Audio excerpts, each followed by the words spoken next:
વડાપ્રધાન નરેન્દ્ર મોદી તેમના નિવાસસ્થાને રક્ષા સચિવ રાજેશ કુમારને મળ્યા છે। આ ઉપરાંત પાકિસ્તાને જમીનથી જમીન પર વાર કરી શકે તે માટે ફતહ મિસાઇલનું પરીક્ષણ કર્યું છે। હજુ પણ એલઓસી પર પાકિસ્તાનનું સીઝફાયરનું ઉલ્લંઘન ચાલુ જ છે।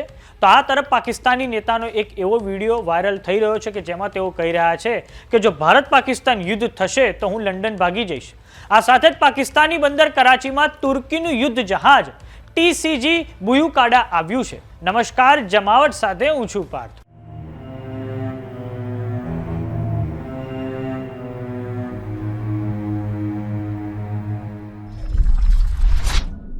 પહલગામના આતંકી હુમલા પછી ભારતીય ઉપમહાદ્વીપમાં બે દેશો ભારત અને પાકિસ્તાન વચ્ચે જોરદાર તણાવ વર્તાઈ રહ્યો છે। તો હવે આપણા વડાપ્રધાન નરેન્દ્ર મોદી ગઈકાલે એર ચીફ માર્શલ એપી સિંઘને મળ્યા હતા। તો આજે તેમણે રક્ષા સચિવ રાજેશ કુમાર સાથે મુલાકાત કરી છે। આમ રાજધાની નવી દિલ્હીમાં બેઠક મળવાનું સતત ચાલુ છે। તો બીજી બાજુ પહલગામના આતંકી હુમલાને લઈને યુનાઇટેડ નેશન સિક્યુરિટી કાઉન્સિલની બેઠક યોજાઈ છે। વાત કરીએ પાકિસ્તાનની, તો પાકિસ્તાને પોતાના ત્યાં ફતહ નામની જમીનથી જમીન પર વાર કરી શકે તેવી મિસાઇલનું પરીક્ષણ કર્યું છે। તો એલઓસી એટલે કે લાઇન ઓફ કંટ્રોલ પર પાકિસ્તાનનું સીઝફાયરનું ઉલ્લંઘન સતત ચાલુ છે। આ ફાયરિંગ જમ્મુ કાશ્મીર કેન્દ્રશાસિત પ્રદેશના 8 ફોરવર્ડ સેક્ટરમાં ચાલુ છે।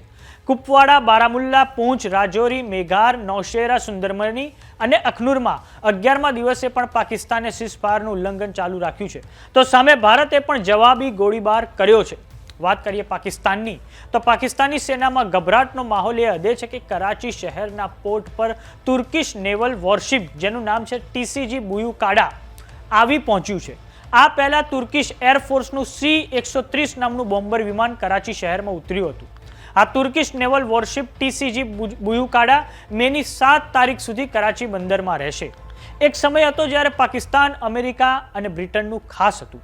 1965ના ભારત પાકિસ્તાન યુદ્ધ વખતે આ પશ્ચિમી દેશોએ પાકિસ્તાનને પેટર્ન ટેન્ક આપી હતી, સાથે જ ઘણા હથિયાર અને મદદ પણ આપી હતી। પરંતુ હવે વર્તમાનમાં પાકિસ્તાન ચાઇના, તુર્કી અને ઉત્તર કોરિયા સાથે મળી એક ધરી દક્ષિણ એશિયામાં બનાવવા માંગે છે। તો આ બાજુ તુર્કી પણ ઇસ્લામિક દેશોનું નેતૃત્વ કરવા ખૂબ ઉત્સાહી છે, માટે તે આપણા કેન્દ્રશાસિત પ્રદેશ જમ્મુ અને કાશ્મીર વિશે વિવાદાસ્પદ નિવેદન કરતું રહે છે।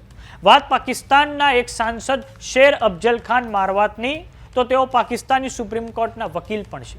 તેમનું એક નિવેદન સોશિયલ મીડિયામાં ખૂબ જ વાયરલ થઈ રહ્યું છે। એક પત્રકારે જ્યારે તેમને પૂછ્યું કે જો ભારત અને પાકિસ્તાન વચ્ચે યુદ્ધ થાય તો તમે સરહદ પર બંદૂક લઈને લડવા જશો? તો તેનો જવાબ આપતા શેર અફજલ ખાન મારવાત બોલ્યા કે જો યુદ્ધ ફાટી નીકળશે તો હું લંડન જતો રહીશ। આમ તમે જોઈ શકો છો કે પાકિસ્તાનમાં યુદ્ધને લઈને ભયનો માહોલ કેવો છે। તો સમાચારોમાં અત્યારે બસ આટલું જ। કેવો લાગ્યો અમારો વિડીયો અમને કોમેન્ટ બોક્સમાં લખીને જરૂર જણાવો। જો તમે અમને યુટ્યુબ પર જોઈ રહ્યા તો સબસ્ક્રાઇબ કરો, જો તમે અમને ઇન્સ્ટાગ્રામ અને ફેસબુક પર જોઈ રહ્યા તો ફોલો કરો। નમસ્કાર।